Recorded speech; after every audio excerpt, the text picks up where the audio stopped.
é a história das pragas do Egito. Eu não sei se você lembra das pragas do Egito. Todo mundo aqui sabe que houve pragas sobre o Egito. Ou tem alguém que não sabe? Sabe? Se você sabe, se lembra quantas foram? Quantas foram? Isso é o medo de errar, só fazendo assim, né? Foram quantas?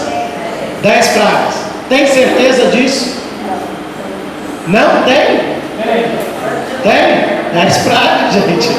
10 pragas. Eu já pergunto, fica muita gente meio assim, né? De repente ele descobriu uma nova, tirou uma, né? Mas 10 pragas vieram sobre o Egito. Mas você já parou para se perguntar qual o objetivo das pragas? Por que Deus lançou pragas sobre o Egito?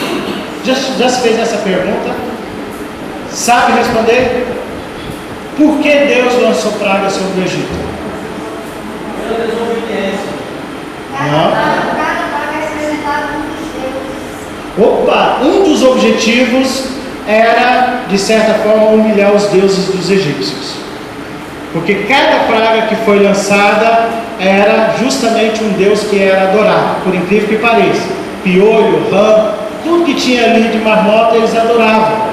Então Deus fez questão de que cada praga que viesse fosse uma praga que fosse contra o deus egípcio, aquele monte de deus que eles adoravam. Mas quais os outros motivos de Deus ter lançado pragas sobre o Egito? Mostrar que ele era Deus, nada mais do que isso. Mas ele queria mostrar que era Deus, que era Senhor, que era soberano para quem? Somente para o faraó? Para quem mais? Que povo? Uma coisa que pouco se fala, se tratando das pragas lançadas sobre o Egito, é que Deus queria mostrar que Ele era Deus, queria mostrar, humilhar os deuses egípcios, e mostrar que Ele era um Deus e os outros eram falsos, tá certo? Mas o objetivo não era somente mostrar que Ele era Senhor para os egípcios, e que Ele era Deus dos deuses só para os egípcios. Ele queria mostrar também para o seu povo. Lembre-se que o povo estava há 430 anos escravos e também afastados de Deus. Durante esse período nós não temos nenhuma referência da manifestação de Deus sobre o seu povo. Nós não temos nenhum escrito, nenhum profeta, ninguém que se levante e diga alguma coisa ou que Deus se manifeste durante esse tempo. Então o povo, muitos dos israelitas, muitos do seu povo, muitos já estavam acreditando nos deuses egípcios. Muitos já tinham se desviados e estavam plenamente adorando, se casando com mulheres ou com homens egípcios. E adorando os deuses. Dizendo que se durante 430 anos Deus não se manifestou, Deus não fez nada, então eu acho que esse Deus não existe. Quantas gerações passaram, morreram, sem ver a manifestação de Deus, sem saber se esse Deus que ouviram falar no passado existia ou se não existia? Se Ele existe, por que Ele não nos livra então da escravidão? Por que Ele não vem e envia alguém como no passado para que possa nos falar que este Deus existe? E morreram sem saber. 430 anos. Mas tem algo lá no capítulo 7, né? Abre se você quiser, eu não vou ler, só vou citar. Mas é interessante que no versículo 17, um certo estudioso chamado Paul Hoff, ele diz que as pragas também vieram, além de tudo, para mostrar e para responder uma pergunta de Faraó. No versículo 17, Faraó diz assim, versículo 17 do capítulo 7, quem é o Senhor? Mas ele não diz só isso, ele disse, quem é o Senhor cuja voz eu ouvirei? Quem é esse Deus que eu devo ouvir a sua voz? Em outras palavras, quem é esse Deus que de repente vem dando uma ordem para libertar a nação? Quem é esse Deus que eu devo ouvir? Todos os deuses que eu preciso, todos os deuses que eu necessito, eu tenho aqui no Egito. Então, Moisés, quem é esse Deus aí que eu devo ouvir a voz dele? Quem é?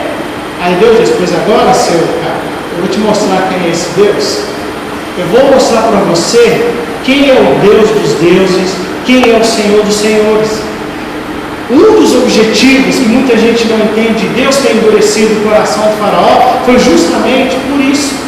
Porque ele disse: eu vou endurecer o seu coração enquanto eu não manifestar a minha graça, enquanto eu não manifestar o meu poder sobre vocês, para que vocês nunca esqueçam na vida de vocês quem é o Deus dos deuses.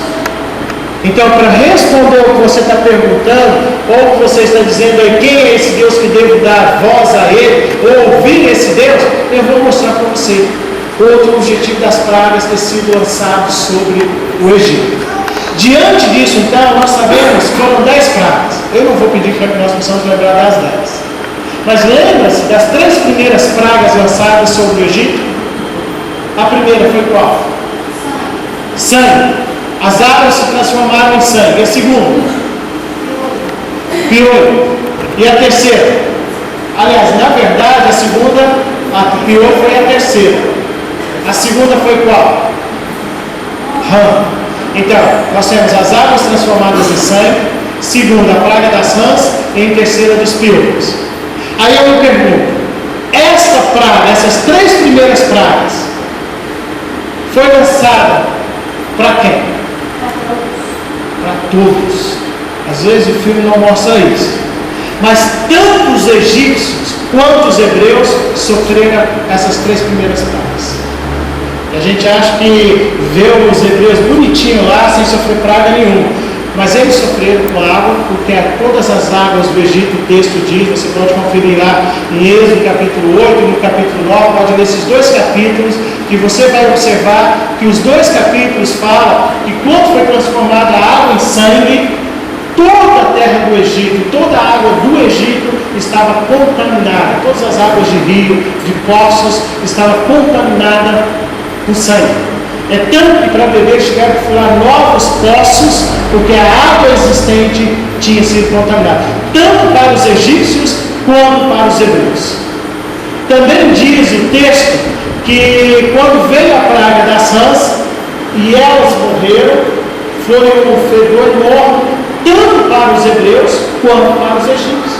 Os piolhos também, tanto veio para os egípcios quanto para os hebreus. Aí eu me pergunto, por que sobre os hebreus? Não era o povo de Deus?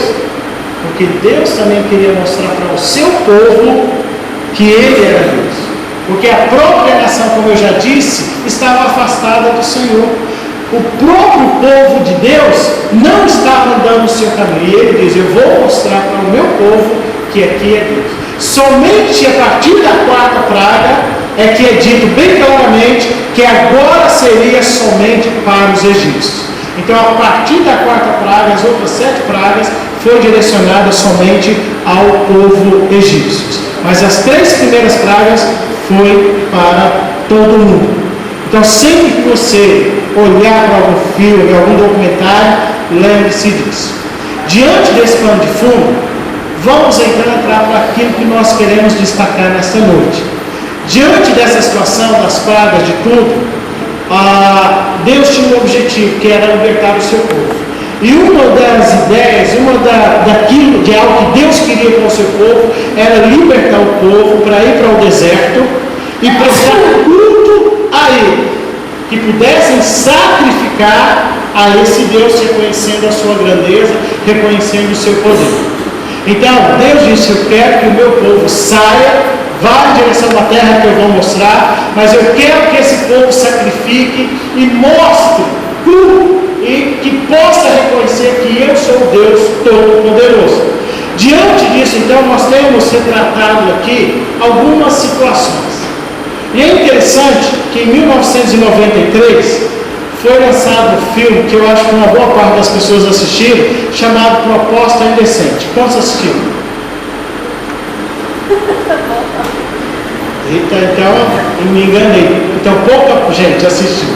Mas, deixe-me dizer do que se tratava esse filme. Esse filme, chamado Proposta Indecente, falava de um casal que estava passando por uma situação financeira muito difícil.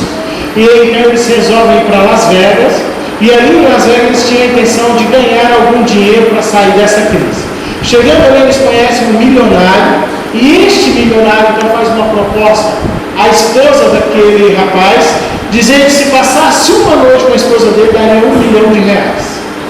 Inicialmente seria uma proposta que livraria eles da situação financeira que eles estavam. Uma proposta indecente. Por isso é o nome do filme, proposta indecente. Mas o que nós observamos é que este filme, ele derruba alguns valores. Ao aceitando aquela proposta, eles iam derrubar alguns valores familiares, princípios. E foi o que aconteceu no filme. O filme vai discorrer a respeito disso. E eles só conseguem ter paz após a devolução daquele dinheiro, e eles continuam então a vida deles tendo uma certa paz porque não aceitaram aquele dinheiro. O que nós podemos ver? Faraó também faz 4 propostas indecentes para Deus, para Moisés, quando vai pedir. E nós às vezes passamos pelo texto e não observamos, mas Faraó tenta negociar com Deus, tenta barganhar e faz algumas propostas para Deus para que o povo não saísse daquele local. Vamos então à primeira proposta indecente que Faraó faz para Moisés. Em Êxodo capítulo 8, versículo 25, a primeira proposta que nos mostra, Deus diz que queria que a nação saísse para prestar culto, para que pudesse oferecer sacrifício. Mas Faraó então diz assim, versículo 25: Então chamou Faraó a Moisés e Arão e disse: Ide, vocês podem ir e sacrificar ao vosso Deus. Mas no finalzinho do versículo diz onde ele queria que o povo sacrificasse. O que diz o finalzinho do versículo? Que terra era essa? Terra do Egito. Faraó então diz: olha, eu não tenho nenhum problema, eu vou resolver esse problema agora, não vai haver mais conflito entre os egípcios e os hebreus. Eu estou vendo que o negócio está meio complicado. Então vamos fazer o seguinte: diante das primeiras pragas, diante do que está acontecendo, as 2 primeiras pragas, os mágicos, os encantadores do Egito conseguiu refazer. Mas a partir da terceira praga, eles não conseguiram mais fazer mais nada. E aí disseram: opa, nós estamos mexendo com uma divindade poderosa, não estamos conseguindo fazer mais nada. E aí então o Faraó disse: então vamos fazer o seguinte, antes que aconteça mais alguma coisa, eu permito a partir de agora que vocês possam sacrificar o Deus de vocês, porque antes era proibido. Se eles quisessem fazer alguma coisa adorar, tinha que ser aos deuses egípcios. Então o Faraó está dizendo: não, eu reconheço agora que vocês podem realmente adorar o Deus de vocês, mas contando que seja aqui nessa terra. Mas lembre-se, amados, que Deus tinha escolhido o local. Qual é o local que Deus escolheu? No deserto. Ele diz: eu quero que o meu povo me sirva no deserto, que eles ofereçam sacrifício no deserto e não aqui. Então Faraó, em primeiro lugar, queria barganhar com Deus e dizer assim: Deus, não, olha, esse local que o Senhor escolheu aí fora, não precisa, não há necessidade, aceita a adoração do povo aqui dentro mesmo. E aí então ele diz para Moisés: Moisés, eu posso permitir que vocês possam sacrificar, oferecer sacrifício, mas desde que seja aqui. Digam para o Deus de vocês que mude o local do sacrifício, que seja aqui, e que vocês não precisem sair, continuem como escravos. Em primeiro lugar, nós podemos ver alguns problemas dessa proposta de Faraó. Primeiro, que a Bíblia diz que Deus separou o povo para o seu propósito. É um povo chamado santo. Segundo lugar, Moisés diz para Faraó que de jeito nenhum, porque correria o risco deles estarem adorando, deles estarem sacrificando ao Deus deles, e haver uma revolução entre os egípcios, que não estavam acostumados com aquilo, e apedrejar a nação de Israel por achar que eles estavam profanando seus deuses. Então Moisés diz: de forma alguma será aceita uma coisa como tal. De jeito nenhum, porque Deus diz que nós deveremos sair, que Ele quer um sacrifício no local que Ele estipulou e não no local que você está estipulando, e nós queremos sair dessa profanação, porque enquanto estivermos aqui, Deus vai considerar o nosso culto profano. De forma alguma nós vamos misturar a nossa adoração santa à adoração juntamente com os egípcios. De forma alguma. Uma terra que lembrava morte de criança, crianças que foram jogadas no rio Nilo, uma terra onde lembrava dor, onde lembrava sacrifício, onde lembrava escravidão. Deus não queria isso para o seu povo. Eu quero que vocês saiam e sigam de coração aberto, como um todo, sem ter lembrança dessas coisas, sem se profanarem com essas coisas. Então Faraó não queria isso. Ele disse: então fique aqui. Trazendo isso para os nossos dias, antes de passarmos para o segundo ponto, para a segunda proposta, sabe o que isso me lembra? Muitos que chegam a Deus e fazem uma decisão a Deus. Chega e diz: Senhor, eu estou entregando a minha vida a Ti. A partir de hoje eu sou crente. Mas ele não quer adorar a Deus no devido lugar onde Deus escolheu. Ele quer continuar a adorar a Deus no local que ele escolhe. Ele diz, Deus diz: eu quero que você me sirva, que você me adore desta forma, neste local que estamos. Eu aceitei o Senhor, mas quem escolhe o local da adoração sou eu. Muitas vezes, várias pessoas estão escolhendo o local da adoração. Muitas pessoas, às vezes, estão definindo, dizendo: Deus, eu quero continuar ainda fazendo as coisas do mundo. Quando eu digo mundo aqui, não é mundo material, mas sim mundo sistema. E muitos de nós queremos ainda continuar o pensamento no sistema do mundo. Deus, eu já te aceitei, já cumpri uma responsabilidade, já fiz a minha obrigação, mas os meus pensamentos ainda é do mundo. A minha vida ainda, eu gosto de participar desse mundo sistema. Eu gosto das coisas ainda deste mundo. Então o significado da adoração daquela pessoa para Deus é profano. Não vai ficar lá e cá, de forma alguma. Não quero isso. Ou vocês ficam lá, ou vocês ficam aqui. Adoração é no local que eu estiver determinado. Isso, se eles ficassem no Egito, significaria então uma adoração sem transformação. E é isso que muitos de nós acaba acontecendo. Nós queremos usufruir das bênçãos de Deus, mas não queremos passar pela transformação que Deus quer de nós. Deus, olha, o Senhor tem a minha vida, mas a decisão de como eu vou levá-la é minha. Deus diz: negativo. Ou você muda, ou então não vai funcionar. A real intenção de Faraó era continuar escravizando o povo. E a real intenção de Satanás é justamente continuar te escravizando, nos escravizando. Ele pode muito bem dizer assim: não, ó, você pode adorar a Deus, mas não precisa de reunir com o pessoal, pode ficar por aqui mesmo, uma vez que você for no mês está ótimo, não tem problema.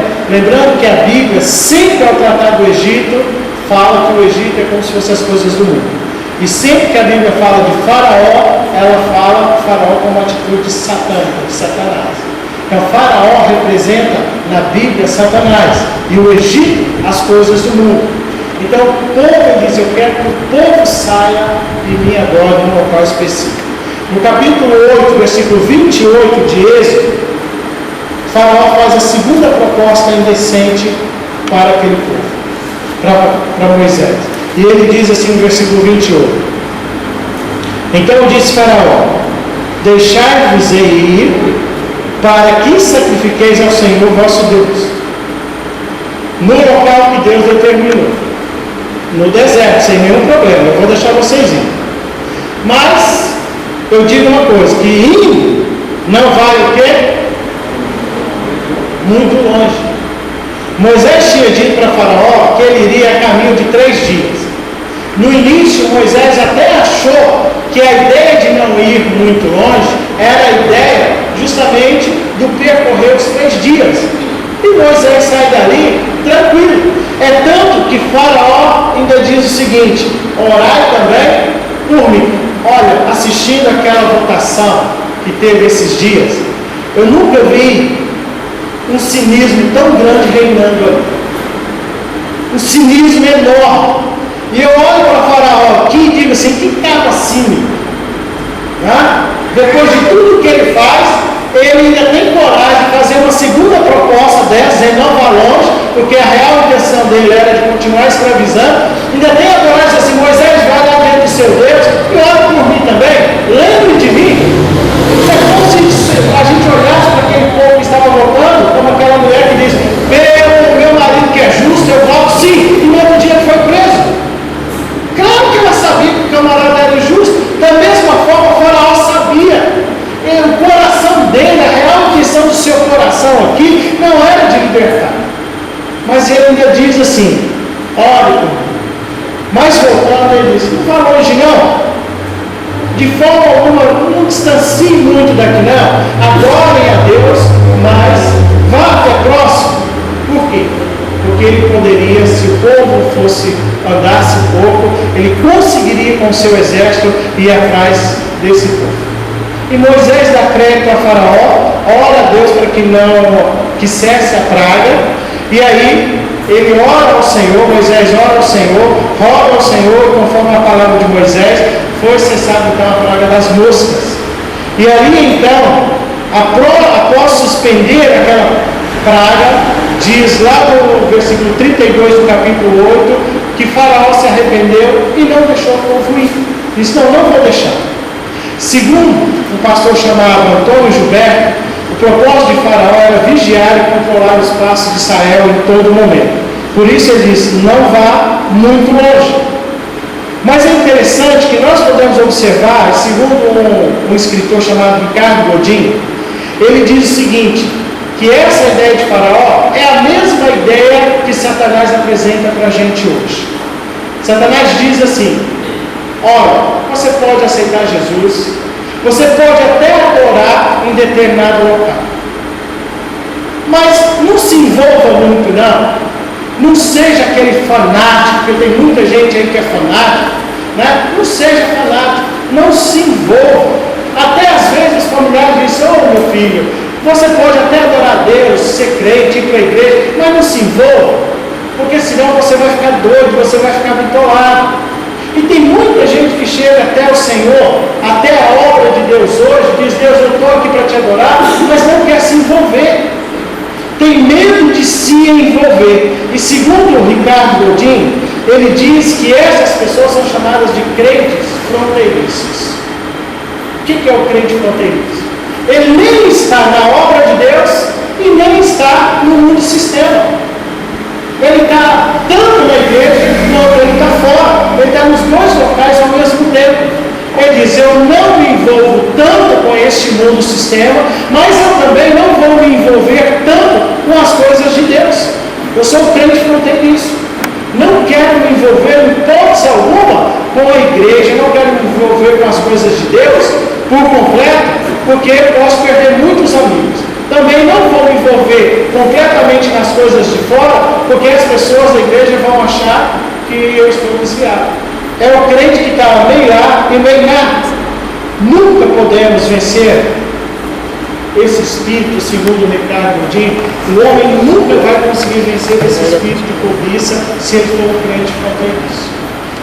Nunca conseguiremos nos libertar dessa situação se nós formos um crente fronteiriço. E Faraó, em outras palavras, estava dizendo para aquele povo: vocês vão adorar a Deus onde vocês querem, mas não se envolvam, não vão muito longe, porque a qualquer momento, se vocês se arrependerem, vocês podem voltar. Da mesma forma, o inimigo está dizendo isso para a gente: se não der certo lá, volte. Se não der certo do jeito que você imaginava que fosse, eis que eu estou de braços abertos. Continuando no versículo 7 do capítulo 10, Faraó faz a terceira proposta indecente, né? São 4, nós já estamos na terceira. Ele faz a terceira proposta indecente para Moisés, e ele diz assim no versículo 7 do capítulo 10 de Êxodo: e os servos de Faraó disseram. Quem é que está dizendo aqui? É Faraó? Não, os servos. Chegou um momento que os servos de Faraó viu que Faraó estava duro e disseram: nós vamos ter que nos meter nessa história.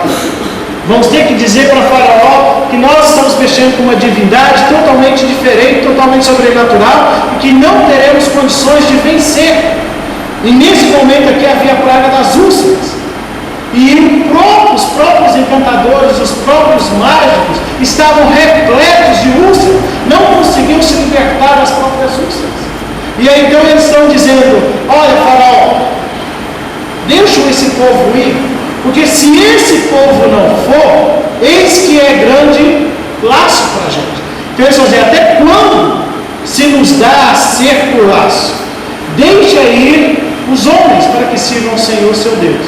Ainda não sabe que o Egito está destruído? Gente, naquele momento, naquela altura, o Egito estava destroçado. O sistema comercial do Egito não existia mais. Eles falaram: até quando você vai continuar com o coração duro dessa forma? Deixa esse povo ir. Mas é interessante que aqueles servos olham e dizem assim: Faraó, deixa quem? Todo mundo? Diz aí o versículo que quem que eles queriam que Faraó deixasse ir? Era todo mundo? Não, somente quem? Somente os homens. Qual era a intenção do Faraó, daqueles servos? Libera os homens, para que os homens possam ir. Mas deixa as mulheres, as crianças e os animais. Porque Faraó queria garantir a outra geração de escravos. Eles têm problema não, as mulheres ficando, as crianças vão crescer, vão se tornar meus escravos, as mulheres que vão ficar, vão se casar com os egípcios aqui, estou garantido. Pode ir, não tem problema não. Se os homens forem embora, pode adorar a Deus do jeito que vocês quiserem, aonde vocês quiserem, a distância que vocês quiserem, mas as mulheres ficando, eu garanto a próxima safra de escravos. E aí então, Moisés disse: negativo, não é assim. Não é dessa forma que Deus quer. Deus quer o culto, não é apenas como uma parte. E lá no versículo 8 do capítulo 10, é colocado que a razão que Moisés se apresenta agora diante de Faraó, porque da última vez Faraó expulsa Moisés e expulsarão. E agora ele se apresenta porque Faraó não vai chamar. E eles chegam diante então daquele homem chamado Faraó e diz: olha, se você não permitir que todos nós possamos servir a Deus como um todo no Egito, não vai dar certo. E é isso que nos faz lembrar de Josué. Josué, quando estava para entrar na terra prometida, e há aquele distúrbio todo, e as pessoas, alguns tinham medo de entrar, Josué diz assim: olha, eu acredito no Senhor, e ele diz assim: eu acredito por completo no Senhor. Mas ele não disse só isso. Ele disse assim: eu e a minha casa serviremos ao Senhor. Então Moisés mostra para Faraó que Deus, em hipótese alguma, vai permitir que haja uma desvinculação da família.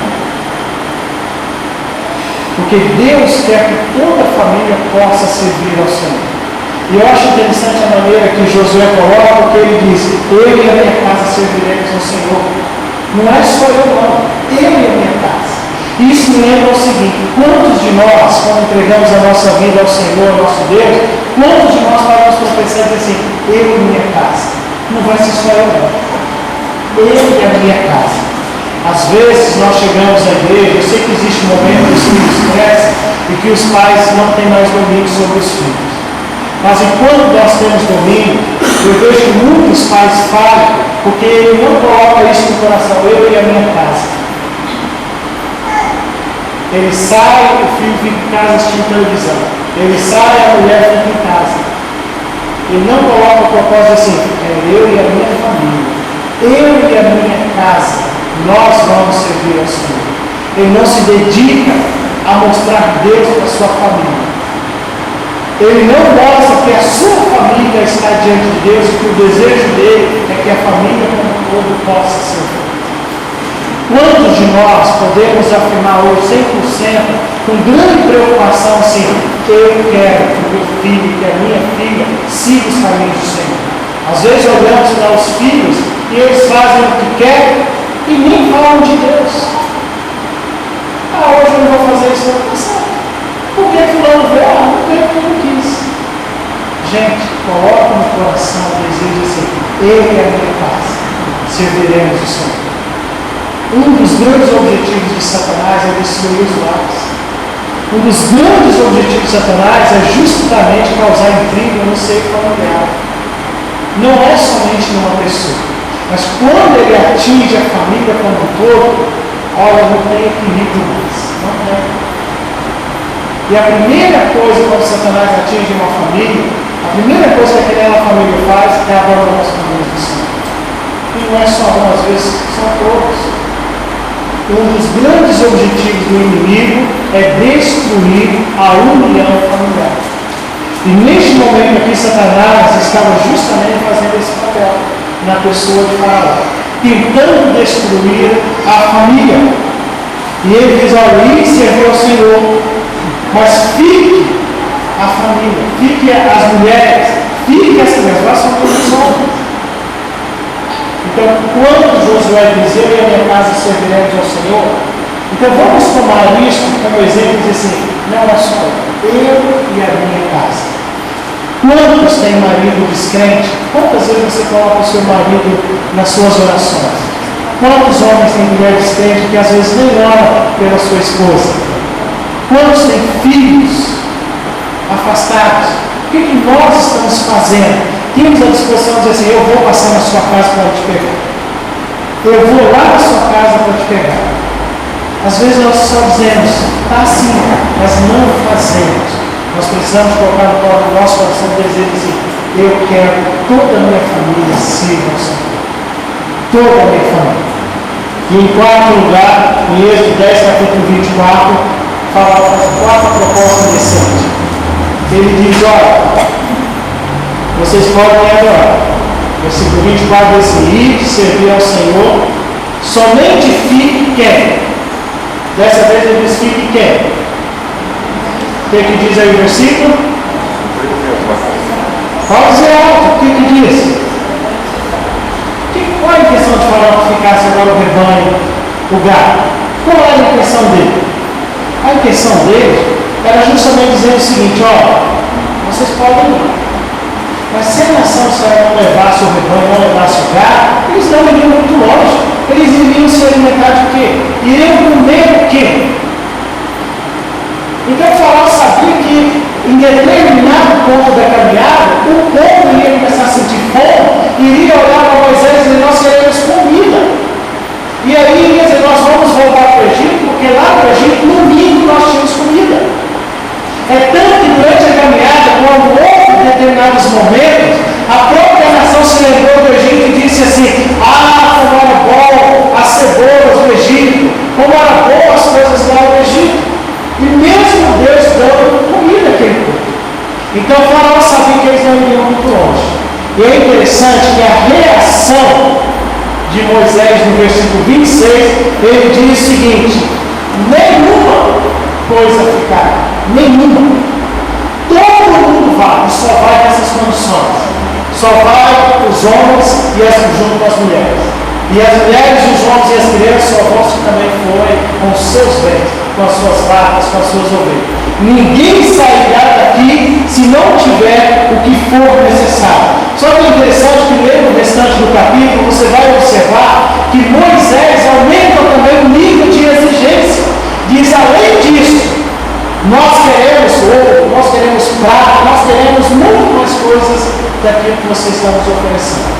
E quando acontece então a última praga, a 10ª praga, que é a morte dos primogênitos, todo mundo diz: agora nós queremos que esse povo saia o mais rápido possível. E o texto diz que os egípcios traziam ouro, traziam prata, traziam vasos, traziam bronze, traziam de tudo para a nação, dizendo: o que mais vocês querem? E foi assim que a nação saiu repleta. O que nós podemos aprender com tudo isso? Que com Deus, Ele não faz concessão de nada. Com Deus, não se negocia. Não há negociação com Deus. Quando Ele nos chama para uma obra específica, quando Ele nos convida a participar da família dEle, Ele diz: ou você vem por inteiro, mas eu não barganho com você. Ou então você não vai. Não há barganha com Deus. Não há. Não há abertura de concessão. Não tem como você dizer: a minha vida a partir de agora é essa, mas eu ainda tenho algumas coisinhas lá de fora. Negativo de Jesus. Você vem com o coração disposto para me servir, eu quero melhor que você não vem. A grande dificuldade, eu já disse isso aqui, torno a repetir. A grande dificuldade que nós vivemos hoje nesse marasmo evangélico, cristão, dessa época agora, é justamente porque nós estamos querendo trabalhar com nós. Eu já disse e repito, eu nunca não fui, aliás, em determinado momento da minha vida fui, mas eu não vou mais, nunca, atrás de um crente que sabe a verdade, que conhece a verdade, mas não quer viver a verdade, quer trabalhar. Não vou. Já foi dito para ele a verdade, ele conhece a verdade, sabe o que tem que fazer. Não está afastado da igreja, o problema dele. O problema dele. Conversei com ele, sabe a verdade, ele quer barganhar, não vou barganhar com ele. E com Deus não se barganha. Então saiba de uma coisa, se você um dia se desviar, já ouviu essa mensagem, está ouvindo, não vou atrás de vocês. Sabe por quê? Porque você sabe o que tem que fazer. Nós sabemos o que temos que fazer. Agora, quando uma pessoa diz, pastor, estou fraco, estou precisando de ajuda, quero ser ajudado, é outra história. É outra história. Você tem o meu apoio, eu vou quantas vezes estou atrás de você. Mas quando uma pessoa sabe o que tem que fazer e não quer fazer, eu não negocio. Porque no reino de Deus não há negociação. Por isso que nós temos hoje no meio evangélico muitos crentes sem vergonha.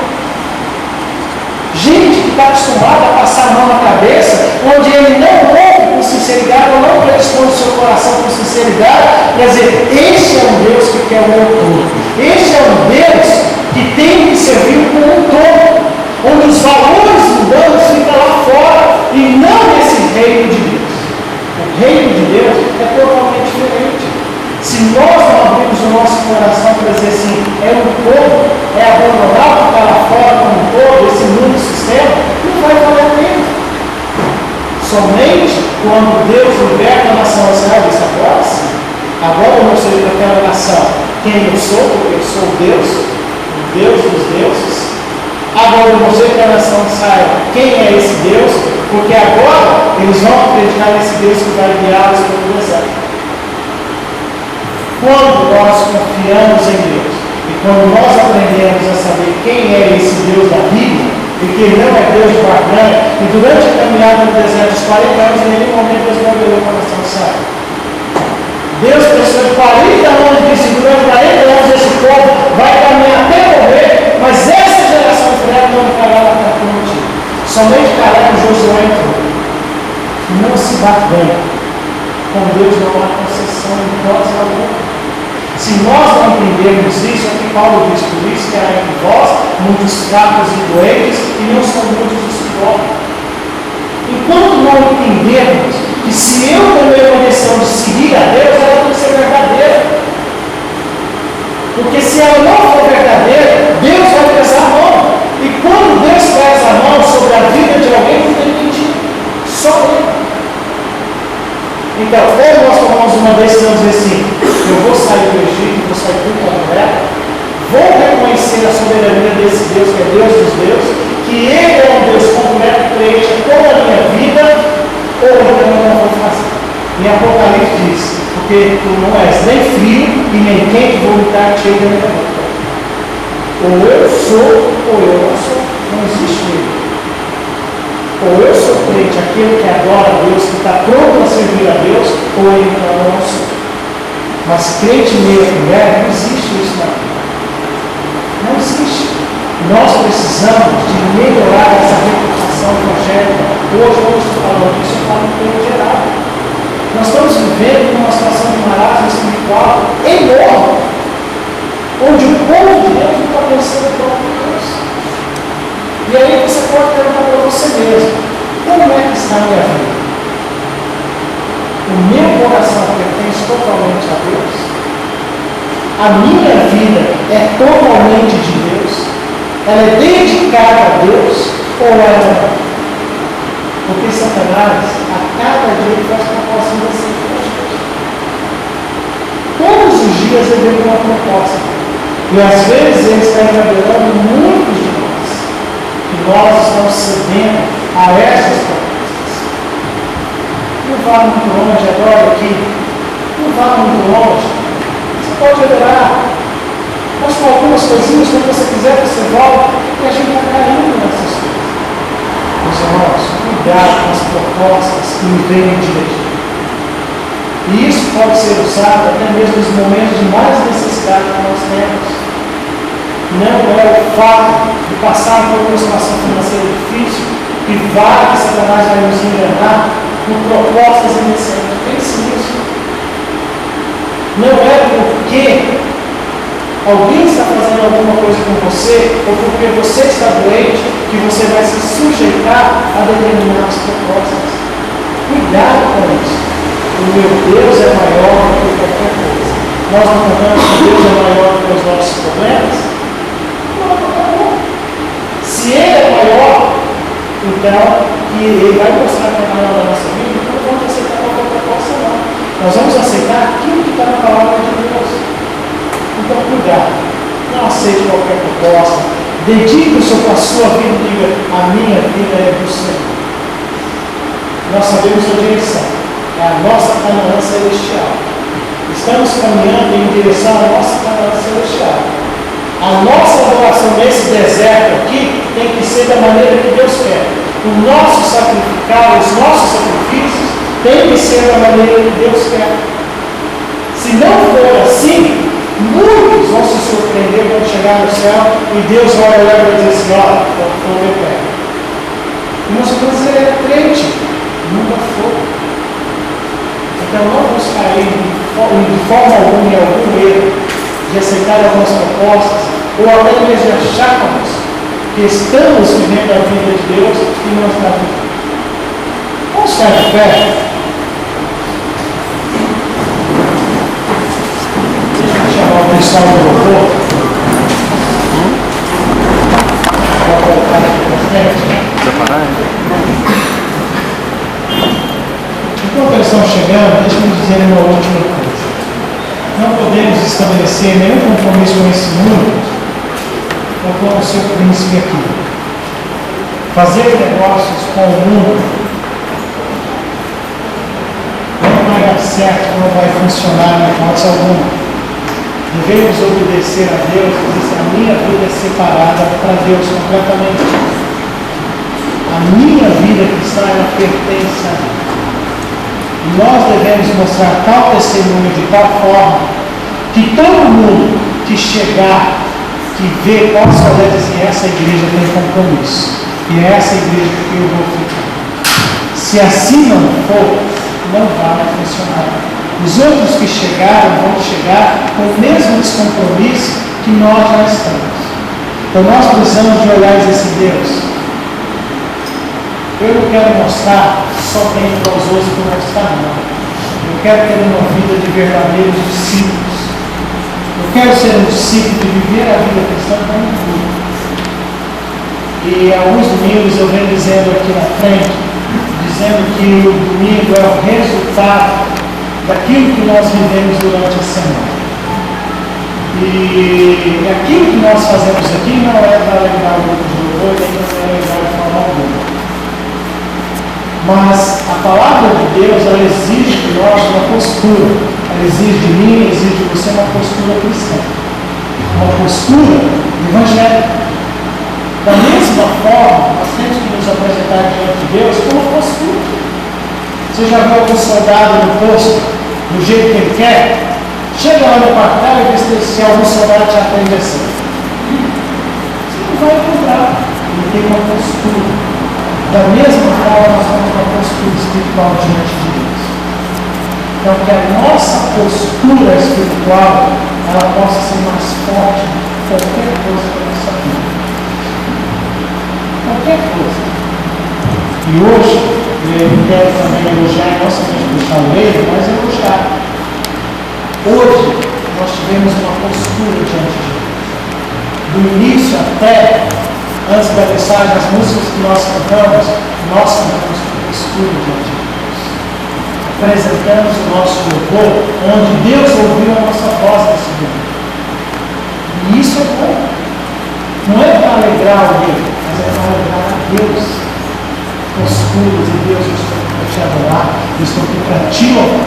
Então nós vamos continuar nessa mesma postura diante de Deus, e encerrar com um cântico. E depois nós vamos ter um tempo aqui do lado, não um lanche, não vai embora, você que está nos visitando, nos dê a honra, o prazer de poder ficar mais um tempo com você, de conversar, de saber quem você é e de lhe fazer o convite para você estar mais uma vez com a gente. Então nos dê a honra de lanchar aqui com a gente, aqui do lado, de ficar mais um tempinho com a gente.